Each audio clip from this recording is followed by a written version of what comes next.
4. প্রতিদিন একটি করে কলা খাওয়া আপনার স্মৃতিশক্তিকে বৃদ্ধি করতে প্রচুর সাহায্য করবে। 5.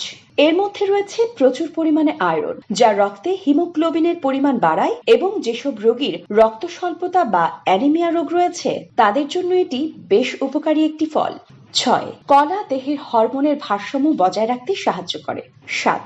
সন্তান সম্ভাবনা নারীর জন্য কলা খাওয়া খুবই উপকারী, কেননা এটি সকালবেলায় দুর্বলতা কাটাতে কাজ করে এবং রক্তের শর্করার সামঞ্জস্যতাও বজায় রাখে। 8. কলা পাকস্থলীর অ্যাসিডকে নিয়ন্ত্রণ করে এবং পাকস্থলীর আলসার রোধে কাজ করে থাকে। 9. এর মধ্যে 6 ধরনের ভিটামিন রয়েছে যা রক্তে শর্করা গঠনের কাজ করে থাকে। 10. এর মধ্যে রয়েছে প্রচুর পরিমাণে ফাইবার। রোজ সকালে একটি পাকা কলা খেলে আপনার কোষ্ঠকাঠিন্য দূর হবে এবং শরীর থাকবে তরতাজা।